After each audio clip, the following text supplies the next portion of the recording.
Morning, this is Brenda Shoshana here to ask you, do you know what happened just this time of year, just many, many, many years ago? And do you know how relevant it is for what is going on today? How much it has to tell us and to offer us? I want to share it with you. I want to share about from the Hebrew Torah, from Parsha Pinchas. What's that? Who's Pinchas? What's the Torah? We really don't know.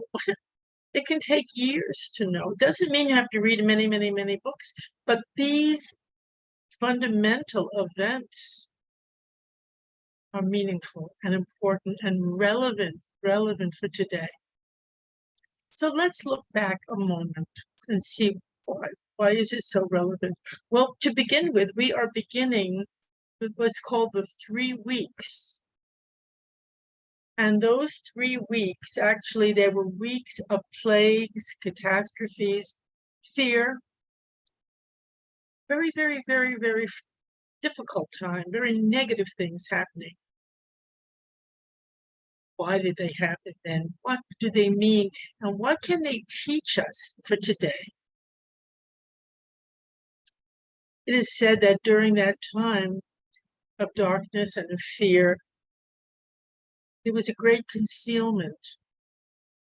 The face of God was concealed.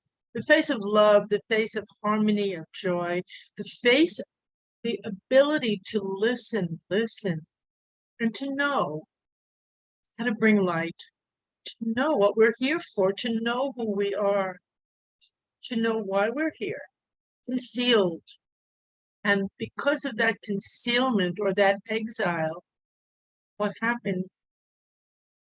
One tragedy after another beset the world, and particularly the Jewish people. This was a time of great disarray. It's interesting, century after century, just at these same 3 weeks, these more and more of this kind of thing happened. Now that's interesting itself, and it's worth noting. It's important to note and to go deeper and to say, well, how can we correct this? How can we correct the plagues that are going on now? Pain, the anguish, the dissension, the cruelty, tremendous cruelty going on in the world. Almost unthinkable behavior, especially toward children, innocent children. Unthinkable. That doesn't even feel human in many ways. So let's look at Parshas Pinchas, see what it has to say. And one thing that happened then again, one man stood up when he saw something going against the will of the greater good of all, the will of God, the will of kindness, the will of, I use the word obedience carefully because that's not anything anybody wants to talk about or hear anymore. But by obedience, I don't mean rigidity, I mean willingness to listen and to be in the harmony for the greater good of all, for everyone. So what happened then? What happened?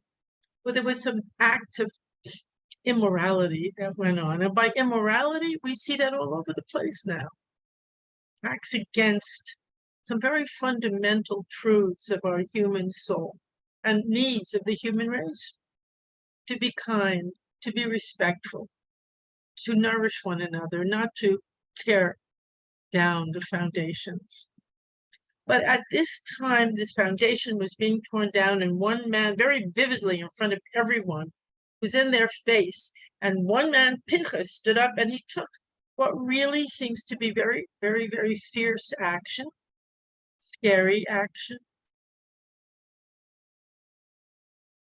What he was doing is trying to eliminate this desecration, is a good word, not just desecration of God, but of one another, because we all come from God. We all are filled with light, with awareness, with love.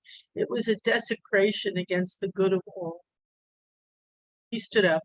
He was, they say, zealous. It's an interesting word. We don't really hear about it much more. He cared very, very, very deeply. And when he did that publicly, the plague ended. It was a big plague going. It ended.